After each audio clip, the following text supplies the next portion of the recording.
What is the most annoying enemy in Dark Souls? There are a few I can think of off the top of my head that might be popular picks. Dogs for their speed, fire dogs because they're just dogs but with fire, toxic blow dart snipers, maybe even rats or the grubs from the egg carriers. I'll bet that most people, though, said the bonewheels. Partially because they're really difficult and have some annoying aspects, like essentially instant killing you if you get unlucky, how far they can chase you, or how long they attack even after passing you, and how difficult that makes them to counter. Also partially because of the title and thumbnail. So that leads to the question, how difficult would the game be if literally everything was replaced with a bone wheel?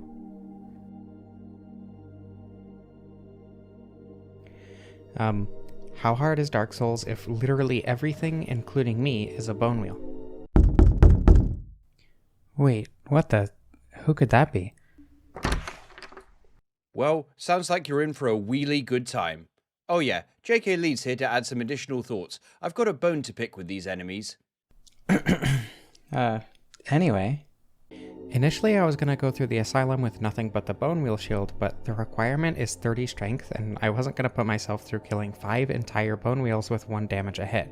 In retrospect, I probably could have just manipulated their movement to be able to just run past, but trust me when I say that letting myself use the club for the duration of the asylum barely changes the run at all and definitely won't drastically decrease my suffering. I'm honestly not sure why I chose Deprived. I suppose it made sense in the moment because no armor, but Bandit probably would have made it easier just so I could get to the requirements faster. We always love a little extra suffering around here. Anyway, a lot of the hollows that are normally here are just doing a special little animation where they're pounding their fists into the wall or whatever, and the bone wheels don't have an animation tied to that value, so a lot of them are just T-posing. The Asylum bone wheel didn't appear the first time because the randomizer broke and I had to go around first. The first bone wheel is in a tiny hallway, but by virtue of using a great shield, it was actually pretty easy to get past and quit out to de-aggro. This strategy is extremely useful for the entire rest of the run. Of course, I immediately die to the next bone wheel and decide that I'm going to use the club for the rest of the asylum so I don't have to deal with 1 damage. The only downside to that is that now I don't have a shield, but honestly the damage is significantly more important, especially once I reach the spot with 3 entire bone wheels that trap each other while rolling, so getting past them would have been a tedious endeavor. Not necessarily harder, just more boring. I was able to knock 1 down, which left the opening just big enough for the other 2 to roll on past, which gave me just enough time to reach the fog wall and finally actually face the asylum bone wheel. It had a little less health than the asylum demon, so 1 plunging attack took it out. The other bone wheels from above were able to drop down once the fog wall was gone, but I was invulnerable while opening the door, and a quick quit out was more than enough to save me. I didn't quite have enough souls to get to 20 strength, the requirement for 2-handing the shield, but luckily the bone wheels aren't very good at turning, meaning it was easy enough to let them roll off an edge and get some extra souls without having to smack one over 100 times. Getting them to roll off of edges is going to be a very important tactic for this entire playthrough, but especially early on, considering the low damage of a +0 weapon with only the requirement to 2 hands. Lucky these things aren't very good at air wheel combat. Bone wheels don't have much poise, but they also have a lot of hyper armor sometimes, and I still have no idea why. Either way, most of the time a normal attack will stagger them a little bit. A strong attack... Wait, the strong attack is a spin? Why have I never used this before? This is great. Anyway, the strong attack will also usually stagger them and hits them 3 times for some pretty decent damage. It also blocks in the direction that you're attacking, but that's not too incredibly useful quite yet. 2 strong attacks is more than enough to kill a bone wheel at this point, but it eats your stamina, so dealing with groups is still a chore. A lot of this run is understanding how bone wheels move and being able to manipulate their state, position, and relation to others. You have to learn how to use your environment to your advantage and how it can lead to your disadvantage. Obviously, making them roll off of cliffs is a big part of that, but quickly dispatching them in tight hallways, getting them behind walls so that they can't attack you, or getting to areas they can't, such as up ladders, is also extremely important, on top of just generally knowing when to swerve and how much to move to dodge them.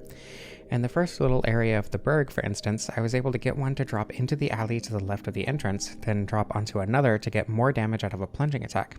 The other 2 in this area approached me separately, making it very easy to get past. Getting to the bonfire from here was a bit of a struggle, but once the first few started rolling past me, I realized I might be able to simply sprint straight to the bonfire, and somewhat shockingly, it worked pretty well. One of them ended up hitting my shield, but the angle I was at, combined with my position, made it barely skirt past me.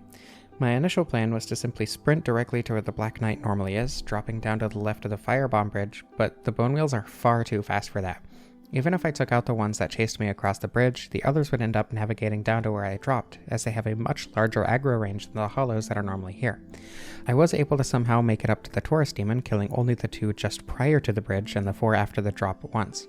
I genuinely have no idea why so many of them just didn't chase me, but it was incredibly helpful since, well, we'll be back. Finally, our first real boss. The 2 bone wheels on the tower in the arena aggro no matter what, so it's best to take them out as soon as you enter. The best strategy I know of for dealing with the Taurus bone wheel is running forward. Yeah, the bosses aren't exactly going to be the hard part of this run. Well, maybe with one exception, but we'll get there.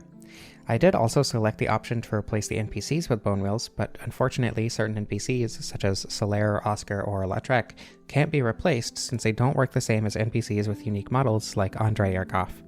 Regardless, I died while trying to cross the bridge, not because of the Drake, since the Drake isn't here, being replaced by a bone wheel and all, but instead because a bone wheel didn't stagger for as long as I expected it to. I told you we'd be back, but honestly, I didn't expect to be so soon. I was able to get down to where the Black Knight would normally be, but this time many more bone wheels followed me down. Luckily, the side opposite the blue tearstone ring is a ledge, so I was able to lure them off and make my way past relatively easily. I died to the bone wheels in the Taurus bone wheels arena immediately after and spent almost 10 minutes trying to replicate my success, but that's not important. Once I did get back, I wanted to see if the crystal lizards were replaced, and it turns out they were. Watching a bone wheel pop out of a barrel the size of the wheel alone is really funny. That brings a new meaning to the term barrel roll. Once I got past the first 2 bone wheels on the bridge, I was easily able to make it down to the ladder shortcut so I wouldn't have to deal with the burg anymore, at least not for a while. Maybe beneath the bridge will be easier than on top? There are ledges here that the bone wheels can fall off of, so I stand corrected. Having a bonfire after the bridge will be nice too, so it's probably better I go over anyway. Sprinting across the bridge worked shockingly well, especially after quitting out next to the bonfire so the bone wheels would get off my back for a second. There's a T-posing bone wheel right next to the bonfire that I'm pretty sure is actually the Drake. Anyway, the area with the boar wheel is extremely intimidating, especially when you don't realize that there's actually a bone wheel at the bottom of the stairs and get obliterated on your way up. But once you realize it's there, it's pretty easy to bait it and run past everything else before quitting out once you get behind all of them. Same goes for getting down to Andre Vale, just run past and quit out once you get past. Now we're finally at the fun part. When you think of the gargoyles, what do you think of? Personally, I tend to think about running up to the boss and fighting a really good gank fight that introduces several concepts and teaches enemy management pretty well. I don't tend to think of the many hollows that you can easily run past on your way up. Unfortunately, I was very much forced to think of them in this run. Luckily, I was able to upgrade my wheel to a solid +5, which lets me kill bone wheels in a single strong attack, as well as do a significant amount more damage with light attacks, but strong attacks still take a lot of stamina and time. I tried a few things to get past the horde. My initial attempt of luring everything off the balcony and running up past what would normally be the Balder Knight before the others caught up didn't work at all, since some actually used pathfinding and started walking down the hallway. That plan was an immediate dud, unfortunately. I died to the easy part, the 3 bone wheels outside the church, because I was hoping it would help me think, and definitely not because I frequently suffer from skill issues. My next big brain strategy was to use the elevator, luring the bone wheels in, since there's an invisible wall that gets rid of the enemies that try to enter. I wasn't actually sure if the wall would despawn them or just move them back to their spawn though, and it didn't seem like the number of bone wheels was decreasing. I definitely didn't see myself being able to dodge and weave between all of them while still attacking with the shield, so I didn't even try that. Eventually though, I realized that there was a ledge I could lure them off of if I did it correctly. It took some careful maneuvering, luck, and patience, but eventually nearly all the bone wheels rolled off the edge. There were still a few stuck in the corner between the railing and the staircase, which was terrifying, but with careful positioning I was eventually able to take them all out. Coming into this run, I was expecting this to be one of the harder spots, which wasn't incorrect, but it definitely wasn't anywhere near the hardest, at least after some problem solving. Unfortunately, the bell bone wheels can't just fall off the edge, but the second one starts inactive, so it's easy to take your time and take out the first one before engaging the second. Even if they were both active though, I don't think this would have been that much harder. It took me over an hour to beat the first 2 bosses. Surely this run won't be too terribly long, right? I want to get down to the depths next, if for nothing else other than the Large Ember, but also because I want to go through actual Blighttown instead of just jumping down the ladder. The easiest way back to the door leading to the lower burg is through the Darkroot Garden and Basin and up through Havel's Tower. He locked himself in there to be protected from the bone wheel plague that took over, so he's safe for now, but now that I've opened his door, it's only a matter of time. Getting up to the shortcut from the burg is easy enough. There are no enemies on the staircase, but as soon as that door opens, it's a completely different story. There are 2 bone wheels in the room that the door leads to, another one on its way through the door, and plenty more all around. Now that the shortcut is open though, it's entirely feasible to go through the other side. That may be easier. Getting back to Firelink from Underwheel's bonfire is no problem with the elevator, assuming I actually pay attention when going through a narrow area with a bone wheel actively attacking me. Going through the burg is the same as it was last time, if a little bit easier now since I do more damage. Granted, that probably made me less patient, so I died to several bone wheels ganging up on me without actually getting them to go past first, but that's not important right now. What is important is that the next attempt went much better, and I even climbed the ladder next to the bonfire and quit out, just to make sure. Now all that's left is to make it through the lower burg.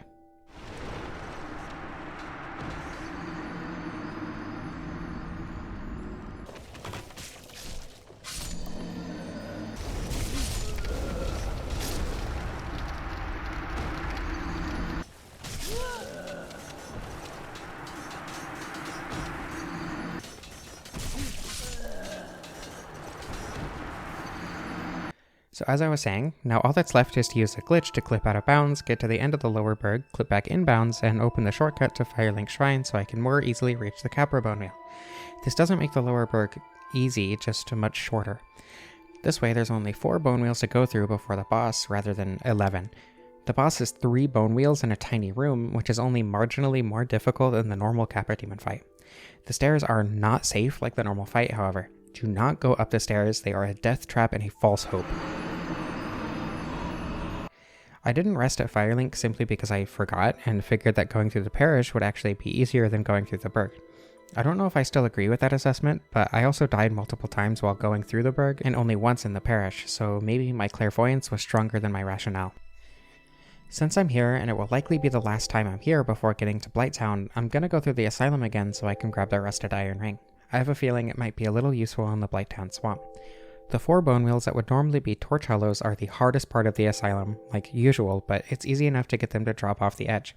The stray bone wheel is somehow less threatening than the stray demon, but unfortunately doesn't drop a slab because of how the randomizer works. I haven't talked to Siegmeyer at all, and the Dark Wraiths have been replaced, so the only way to get a slab right now is the one in Calamit's arena. Luckily, I don't think it matters at all. One-shot light attack territory is far lower than plus 15. Dealing with 1 bone wheel in a hallway to get the doll is a non-issue, and the rest of the asylum is all exactly the same, the only difference being Oscar. Beating NPCs is actually pretty trivial. The heavy attack will block their swings while still damaging them, and will often break their guard if they try to block. Most NPCs will stagger after 2 hits regardless. Anyway, now that I've finished that side quest, back to the Capra bone wheel. As long as you get all 3 to roll at once, it's very easy to focus on one with a couple quick hits to take it out, and from there it's just the same, but easier. The boss will generally roll immediately, and the one closer will follow shortly behind. It's easiest to take out the one in the back first, then whichever one decides to attack first. To be entirely honest, I was kinda worried about the depths, but I was able to jump down to the chest with the large ember, open it, grab the ember, then roll through the hole behind the butcher's table almost entirely unscathed. From there, the giant rat bone wheel got stuck on a ramp because they don't have a stunning animation, and the few at the bottom of the ramp are easy to run around to get to the bonfire. From the bonfire, sprinting past the bone wheels at the bottom of the stairs is just as easy, though we might have to deal with them later. There's no channeler to buff the gaping bone wheel. Watching it shatter a pillar by just rolling into it was a bit concerning, but considering how quickly it died, I had nothing to worry about. Going into this, Blighttown was the level that I was least worried about, which is why I wanted to go through all of it rather than just the part with the elevator. The entire pathway down is surrounded by ledges on all sides. The chances of a bone wheel rolling toward me and somehow sticking directly to the path and not rolling off are slim to none, evidenced by the fact that I made it to the bottom extremely easily on my first try. The thing that usually makes it difficult for most people is the very thing that made it incredibly easy in this run. I was honestly worried about the Blighttown swamp, all the crag spiders, mosquitoes, and infested barbarians becoming bone wheels with pretty large aggro ranges sounded pretty annoying, but it actually ended up being really easy. In full transparency, most of the rest of this run actually gets a lot easier. At this point, I don't even one-shot the bone wheels, so I'm not really sure why it gets so much easier. I know part of it is the level design. There are a lot more precarious pieces of level design, such as bridges and cliffs or whatever, but I don't think that really applies to the Blighttown swamp, or later areas like the Duke's Archives. Maybe the bone wheel's movement is finally ingrained into me. It all just clicked. I finally became the bone wheel. Not even the Chaos Witch bonewheel could stand in my way. Wheel thought he could, but he should know better by now. Okay, I'm learning, barring cheap tricks. It would have been way funnier if it spawned 5 bonewheels instead of the grubs though. I guess the world just isn't ready for that level of wheelarity. I actually lost my Chaos Witch bonewheel souls from that death, so I think taking out Ceaseless bonewheel is pretty warranted after that, if for no reason than the extra souls. Climbing out of Blighttown was very straightforward and easy, probably easier than climbing down, since there are so many fewer enemies on this side, and we can finally make our way into Sens Fortress. This was the first time where it really felt like I made progress. Obviously, killing the gargoyles was progress, but I don't know, it didn't feel tangible. Like, oh, okay, I killed a couple bonewheels, time for the rest of the game. But now it feels like I'm actually moving forward, and that momentum keeps up for a while. Maybe it's because the strategies and abilities I had at my disposal were finally worming their way into my brain. My usual strategy of sprinting through Sens worked pretty well here, especially considering I didn't have to worry about a single sorcerer, and most of the bonewheel serpents were killed by traps. The ones I would normally have to kill myself actually went down easier than man serpents, since I didn't even have to worry about parrying. I made sure to grab all the large titanite shards on my way up, the 2 in the chest, 2 in the hallway after the boulder trap, and the 2 on the roof. Luckily, despite the hallway being so narrow, there's actually a pit on one side that I was easily able to lure the bonewheels into. I didn't even have to worry about the fire bombs on the roof, since the giant that would normally throw them was just a bonewheel. I have no idea how a bonewheel managed to throw boulders down the staircases earlier, but I'm sure they're doing their best. I used some soul items on my way to get the cage key so I could buy the rest of the large titanite shards I needed to get to plus 10, ran down to Undead, and got my weapon up to a completely serviceable level for the rest of the game. I don't think a normal light attack would kill quite yet, but the running attack does in one hit, and it also blocks, meaning even if a bonewheel attacks you while you're attacking, it won't matter. This completely changes the rest of the run.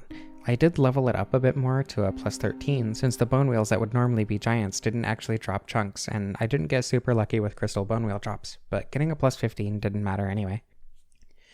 Anor londo was far easier than normal, unlike, say, the burg, because the bone wheels are not designed for this architecture. The gargoyle wheels are solo, making them easy targets. The ones on the rafters aren't up there for long by their own volition.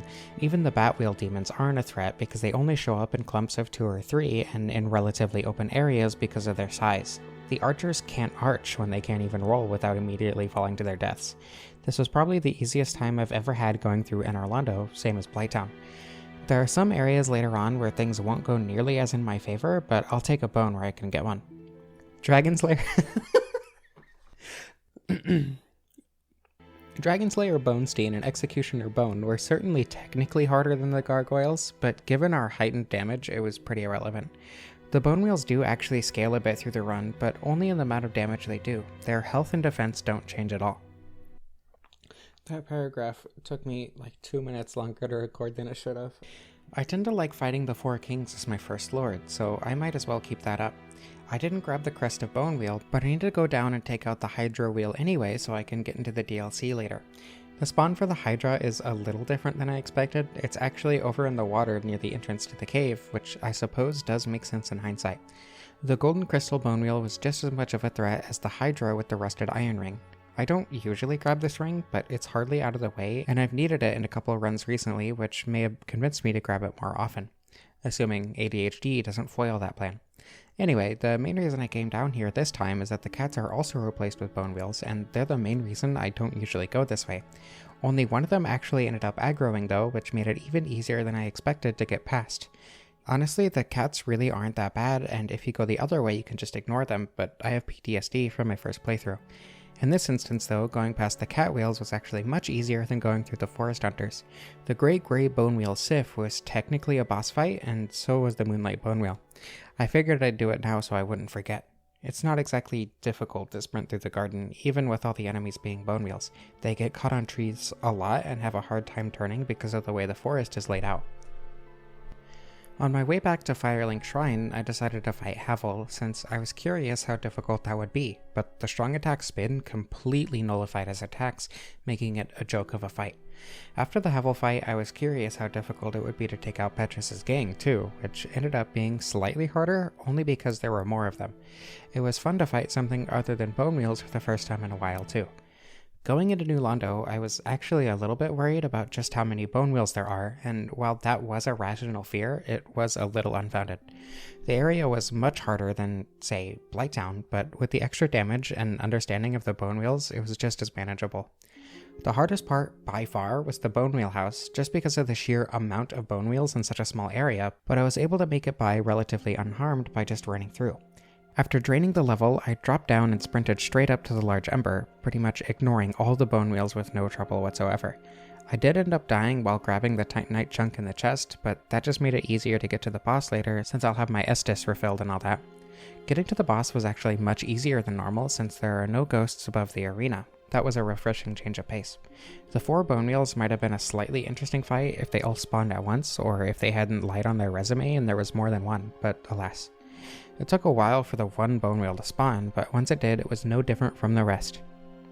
Unfortunately, the primordial serpents aren't the primordial bone wheels, they appear to be the other exception to the randomizer. Now with the bone vessel placed, we can move on to the other 3 lord wheels. Something tells me bone wheel to boneless might end up being the hardest, aside from maybe something special in the Catacombs, but I want Isolith to be a little respite, so to the archives it is.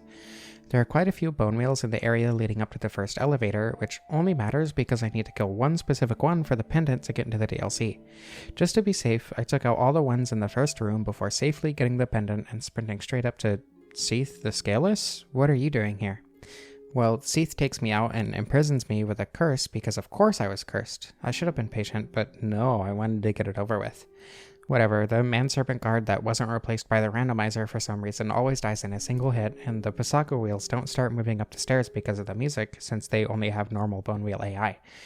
The 3 up by the music maker go down just fine, and getting to the top of the prison is no issue with a little quitting out to ignore the Pasaka wheels. I was expecting the narrow walkways to make the bone wheels a little bit more threatening than normal, but thanks to knowing where nearly every single one is and being able to one-shot them, threat would be an overstatement. One almost trips me up, but it rolls off the top of the moving stairway and leaves me alone.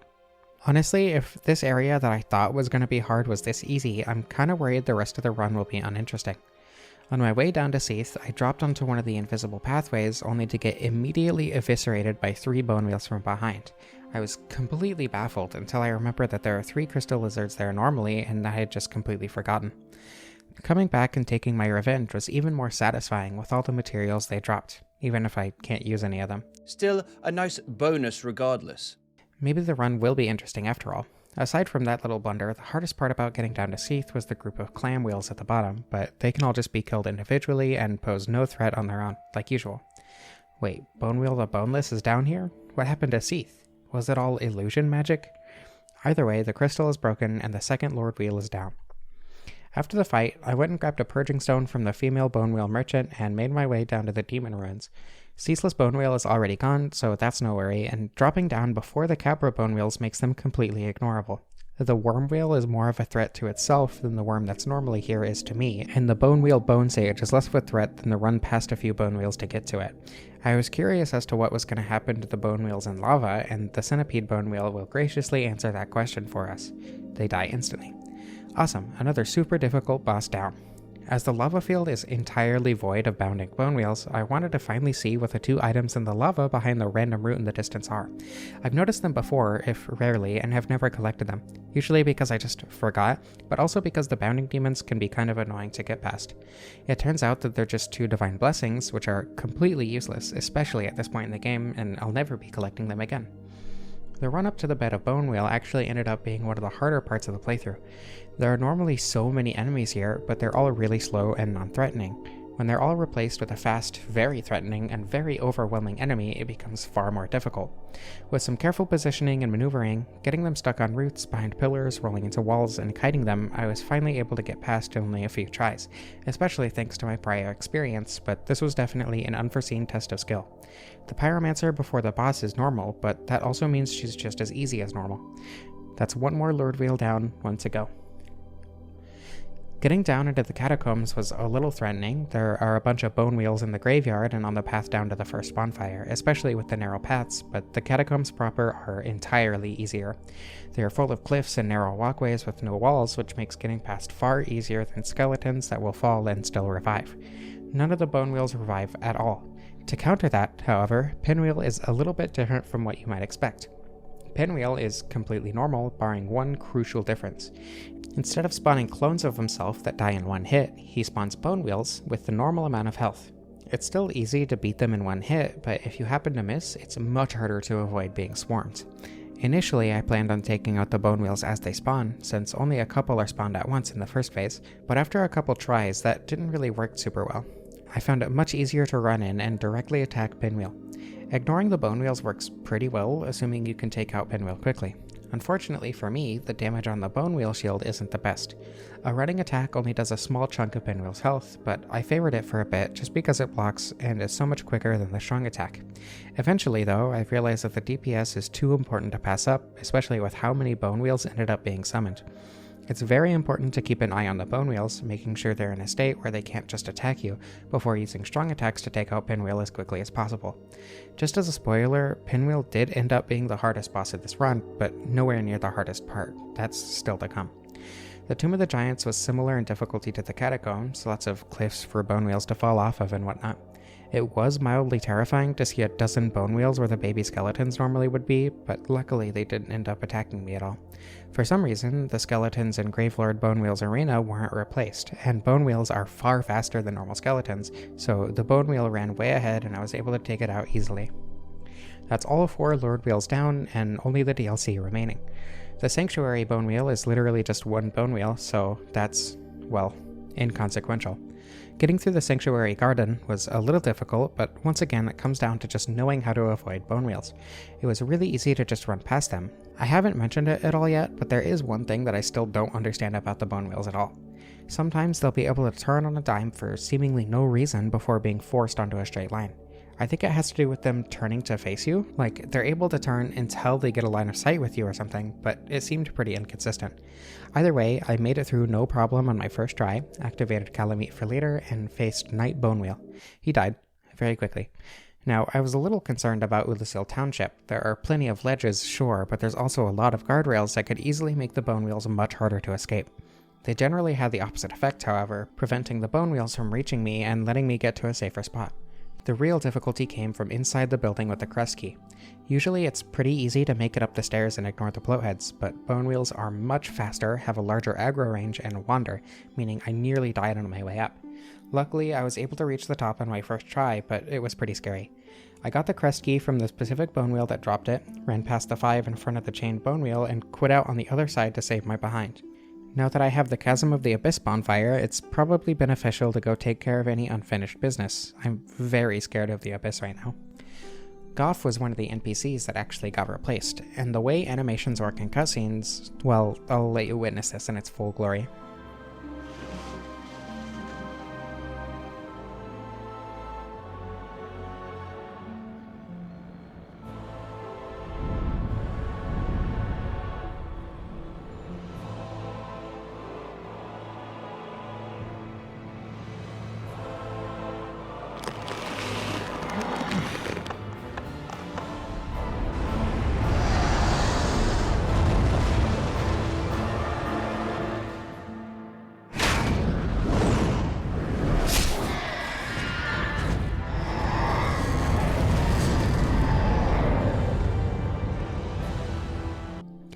Black Bonewheel Calamite is technically a fight, and I thought it would be funnier to make it drop off the cliff at the back of the arena. I was correct, it was hilarious. I also decided to take out the other 2 bosses I forgot, Dark Sun Bonewheel, who I used a glitch to access as I didn't want to find the ring necessary to get in there, and Crossbreed Bonewheel, who has an entire level leading up to her. Honestly, I wish there was more to say. This was pretty difficult. There were a lot of bonewheels and I would be eviscerated if I tried to run past, but it was more of the same. I just had to be careful. Lure a bonewheel into rolling into a wall, take out the more threatening one, use my environment to my advantage. What really made this difficult is that there were no cliffs for the bonewheels to fall off of.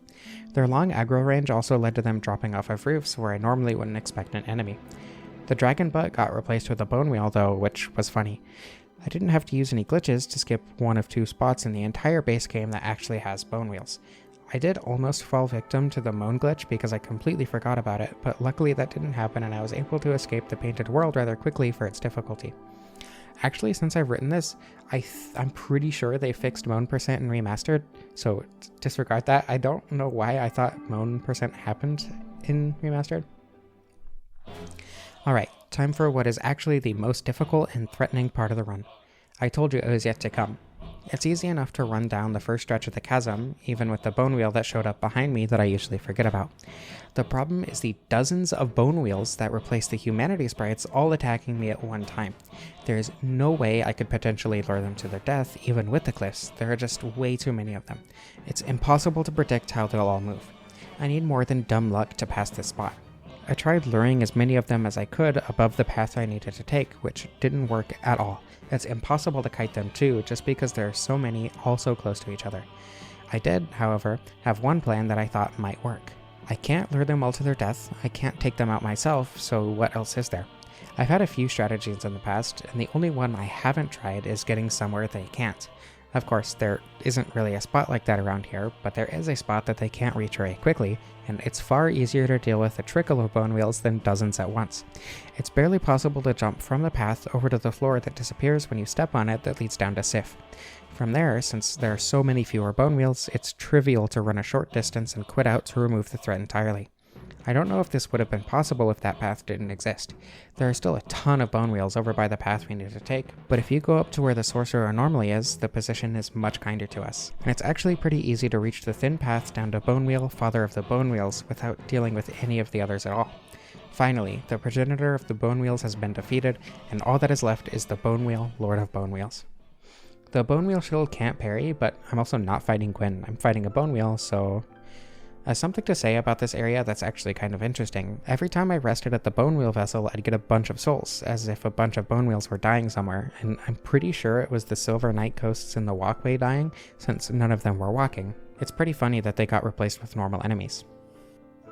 So huge thank you to JK Leeds for taking the time to write a couple jokes for me and to record the couple lines that he was here for. I had been told many times that my delivery would work really well with his style of humor. I hope that ended up being true. Anyway, again, huge thank you to JK Leeds. Thank you all for watching. I hope you enjoyed. I love you all. I especially want to thank Cusco the Emperor, V, Manarok, and Ryan Rickard for supporting the channel. I don't know how to end this.